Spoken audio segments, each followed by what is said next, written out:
અમદાવાદની ખ્યાતિ હોસ્પિટલ પર હવે સુરેન્દ્રનગરના બજાણા ગામના એક પરિવારે ગંભીર આરોપ લગાવ્યો। આરોપ પ્રમાણે ખ્યાતિ હોસ્પિટલની બેદરકારીને કારણે એક આધેડનું મોત થયું। પરિવારના જણાવ્યા પ્રમાણે ગઈ 4 ઓક્ટોબરે વિનાયકપુરા ગામે અમદાવાદની ખ્યાતિ હોસ્પિટલે મેડિકલ કેમ્પ યોજ્યો હતો, જેમાં પીએમજે કાર્ડ ધરાવતા ગણપતભાઈને શરીરમાં એક નળી બ્લોક હોવાનું જણાવી ઓપરેશન માટે બોલાવ્યા હતા। જો કે ઓપરેશનની પરિવારે આનાકાની કરતા પીએમજે કાર્ડ હેઠળ ઓપરેશનનો કોઈ પણ ચાર્જ નહીં લાગે તેમ સમજાવી ગણપતભાઈની એન્જિયોપ્લાસ્ટી કરાઈ।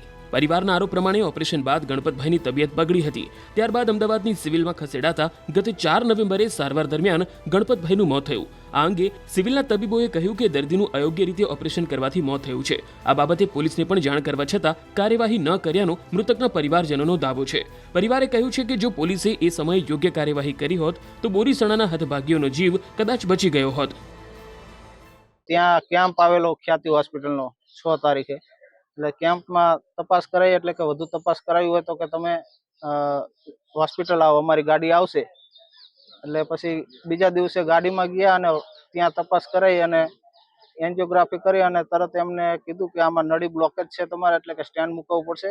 સિવિલમાં લઈ ગયા પછી સિવિલના ડોક્ટરોને તપાસ કરતા એમના અભિપ્રાય મુજબ, એમના કહેવા મુજબ કે ભાઈ આનું જે ઓપરેશન કરવામાં આવ્યું છે એમની બેદરકારી હોય કે ગમે તે હોય, પણ આમનું તબિયત એના કારણે લથડી છે। એટલે સિવિલમાં 11 દિવસ માટે એમને સારવાર કરી।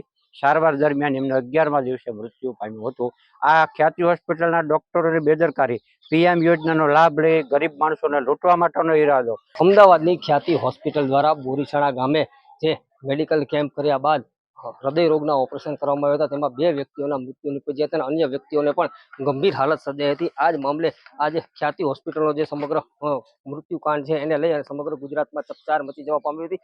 આ જે ખ્યાતિ હોસ્પિટલ છે એના જ અગાઉના મેડિકલ કેમ્પમાં સુરેન્દ્રનગર જિલ્લાના પાટડી તાલુકાના બજાણા ગામના ગણપતભાઈ બજાણિયા નામના એક વ્યક્તિ છે એ પણ આ જ ખ્યાતિ હોસ્પિટલના ભોગ બન્યા હતા। આ જે ગણપતભાઈ બજાણિયા છે તેમને કોઈ પણ જાતની શારીરિક તકલીફ ન હોવા છતાં જે ખ્યાતિ હોસ્પિટલના ડોક્ટરો છે તેના દ્વારા તેમને પરાણે હોસ્પિટલ ખાતે બોલાવી અને હૃદય રોગનું જે છે ઓપરેશન છે કરવામાં આવ્યું હતું। એક નળી છે બ્લોકેજ હોવાનું કહી અને ફરજિયાત ઓપરેશન કરાવી અને ત્યારબાદ તેમની તબિયત લથડી હતી। જે ગણપતભાઈ બજાણિયા છે મૃતક, તેમની શારીરિક તંદુરસ્તી એકદમ સારી હોવા છતાં ક્યાંક ને ક્યાંક હોસ્પિટલના સત્તાધીશોની બેદરકારીના કારણે ગણપતભાઈ છે એમને નળીનું જે બ્લોકેજ હતું એનું ઓપરેશન કરી અને સ્ટેન્ડ મૂક્યા બાદ તેમની તબિયત લથડી હતી। ત્યારબાદ હોસ્પિટલે સારવાર કરવાના બદલે તેમને સિવિલ હોસ્પિટલમાં રિફર કરી દીધા, જ્યાં 11 દિવસની સારવાર બાદ ગણપતભાઈનું મૃત્યુ નીપજ્યું હતું।